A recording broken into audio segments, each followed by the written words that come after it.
కొడుకుని చంపి కన్న తల్లి కళ్ళ ముందే పడేస్తే అది చూసి తట్టుకోలేక తల్లి కుప్పకూలిపోయి మతిస్థిమితం పోయి ఇంకా పిచ్చిదన్లా ఊర్లో తిరుగుతూనే ఉంది. ఈ వీడియో ప్రతి ఒక్కరు తెలుసుకోవాల్సిందే. అందరూ ఒళ్ళు దగ్గర పెట్టును వినండి. అసలు ఏం జరిగిందంటే అమ్మాయికి అబ్బాయికి కాలేజీలో పరిచయం అయింది. అది కాస్త లవ్ గా మారింది. కానీ అమ్మాయికి మొత్తం తెలుసు వాళ్ళ ఇంట్లో ఇటువంటి ఒప్పుకోరని. ఎందుకంటే వాళ్ళ ఇంట్లో వాళ్ళకి కూతురు ప్రాణాల కన్నా పరువే ముఖ్యం. అలా ఇంట్లో పేరెంట్స్ ప్రేమ దొరకక మనోడికి దగ్గర అయింది. కానీ మెయిన్ ప్రాబ్లం ఏంటంటే మనోడు ఎస్సీ సామాజిక వర్గానికి చెందినవాడు, అమ్మాయి ఓసీ సామాజిక వర్గానికి చెందిన వాళ్ళు. పాపం మనోడు అన్ని ముందుగానే అమ్మాయికి చెప్పేశాడు. మాకంటూ ఎవరూ లేరు, మా అమ్మకి నేను, నాకు మా అమ్మ, మేము ఇలా ఎస్సీ సామాజిక వర్గానికి చెందిన వాళ్ళం, మరి మీ ఇంట్లో వాళ్ళు ఒప్పుకుంటారా అని అడిగితే దానికి ఆ అమ్మాయి ఏం చెప్పిందంటే, ఏం కాదు నువ్వేమి ఎక్కువగా ఆలోచించుకో, అప్పటికి అన్ని సెట్ అవుతాయి, లేకపోతే ఇద్దరం చదువుకుంటున్నాం కదా, మంచిగా జాబ్ సంపాదించి రిజిస్టర్ ఆఫీసులో మ్యారేజ్ చేసుకుందాం అని చెప్పింది. ఇంకా మనోడు తనంత ధైర్యంగా ఉంది కదా అని ఇంకా కాలేజ్ డేస్ అని హ్యాపీగా జరిగింది. పాపం మనోడు ఇదంతా వాళ్ళ అమ్మకి చెప్పాడు. నేను ఇలా కాలేజీలో ఒక అమ్మాయిని ఇష్టపడుతున్నాను, వాళ్ళ బ్యాక్గ్రౌండ్ ఇది అని చెప్పేసి మొత్తం చెప్పాడు. దానికి వాళ్ళ అమ్మకి కంగారు వచ్చి, ఎందుకు నాన్న మనకు అంత పెద్ద పెద్ద వాళ్ళతో,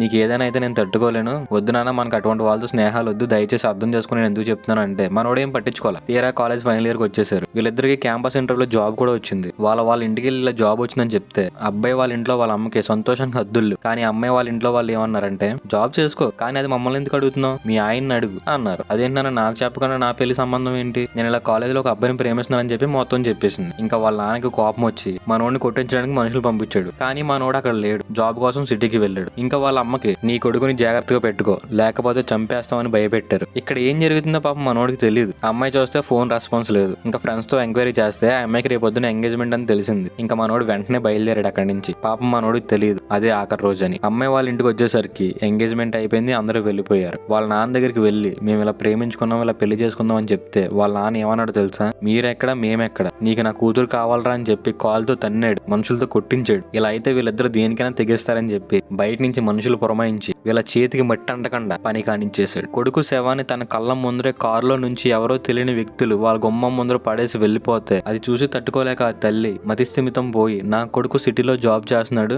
నా కోసం మంచి పట్టు చీర కూడా తెస్తానన్నాడు అని చెప్పి ఇప్పటికీ ఊర్లో పిచ్చిదానిలా తిరుగుతుంది. ఇంకా ఆ అమ్మాయి గురించి అయితే ఏం జరిగిందో ఏమైందో ఎవరికి తెలియదు. ఈ రోజుల్లో కుల మతాల కోసం ఎవరు చూస్తున్నారని చెప్పేసి మనం అనుకోవచ్చు. కానీ కొంతమంది కులం కోసం, పరువు కోసం పిల్లల ప్రాణాలు తీయడానికి కూడా వెనకాడరు. జాగ్రత్తగా ఉండండి. వాళ్ళ అమ్మకు జరిగినట్టు ఇంకెవరికి జరగకూడదు. ఈ స్టోరీ పైన ఈ అభిప్రాయం కామెంట్ లో రాయి. ఛానల్ ని ఫాలో చేసుకుని ఉండు. మంచిది.